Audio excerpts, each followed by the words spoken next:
Hello all, we have talked about a little on the CE certification. So whether you are going to do a self-certification or you are going to use an external agency. Now we will talk a little about some of the internal details about CE. So in this topic we'll mainly cover some of the points like what are the manufacturing facilities that are required, and then do all the products need to go through CE certification. So these are some of the things where the designers might not have full information, or they might not get details anywhere. Either they have to talk with the guys who already did CE certification, or need to know more information from the agencies who do the certification, because they might have done more things. So one thing is that let us assume we did a prototyping, and then pre-compliance is also done, and at this moment you have gone for a compliance and compliance is finished. So when you got that CE marking done on your products, let us assume you are going for a production of some 10k units example. So in this scenario, one question is like, as the CE testing is done on the prototype, and the same design you carry to the production, there are no changes at all. So is it that the CE mark can be done across all these 10,000 units, or do the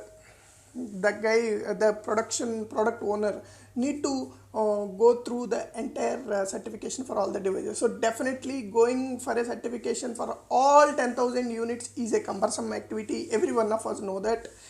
So there is a chance that, example, if there is a X company who is doing this 10,000 units, and if a customer asks them randomly to test one among those units, or one among those 10,000 units for a complete CE tests that are conducted previously on the prototype, then the guy who is taking care of this design should undergo test. So the simple answer is that when there is a production, you need to have your documentation clear on what are all the tests that are done. The certificate should be there, conformance certificate, and then all the supporting documentation need to be produced at any moment to the guys who might ask questions, whether it is your customer. So your customer might come back and ask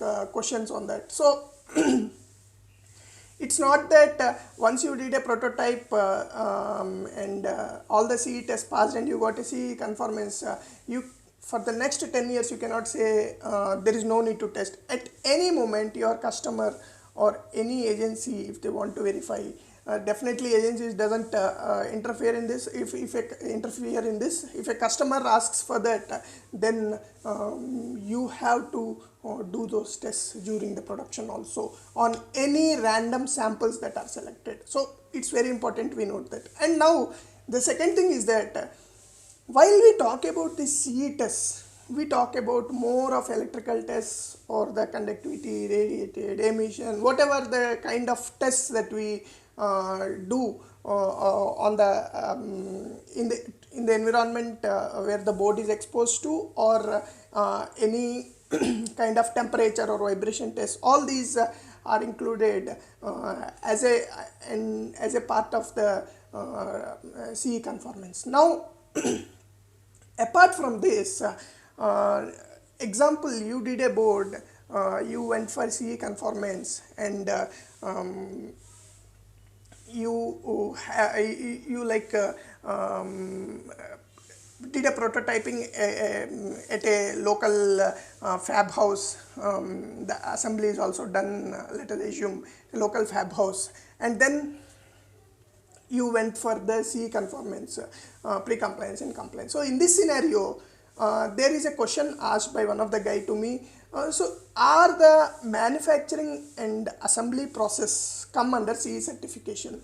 So at least to my knowledge, we have to produce what is the process that is followed, and what are the conformance that you are doing with respect to the PCB manufacturing and assembly process. But CE specifically doesn't talk about the manufacturing, the PCB manufacturing and assembly process, because we are more concerned about the electrical tests and not the assembly process. At least in my knowledge, we have not come across that.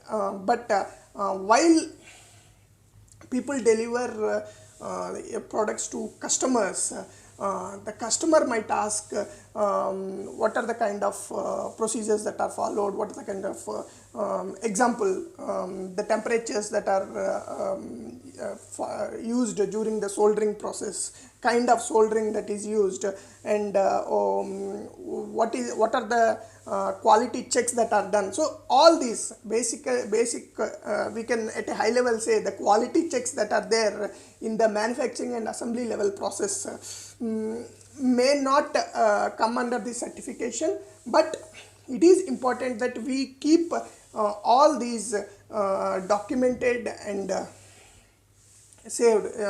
Use a configuration management tool and save all these at a place, so that if someone questions at a later point of time, they can be produced. So two things are clear here. One is whether we should go for any certification on demand basis during the production activity, or the actual manufacturing and assembly process, does it come under CE. Hope it is clear that we cleared both these points. Thanks to Suresh for asking this question. Hope it is clear, and please comment in the video below, or mail or text me if you have any questions on this. Thanks for watching.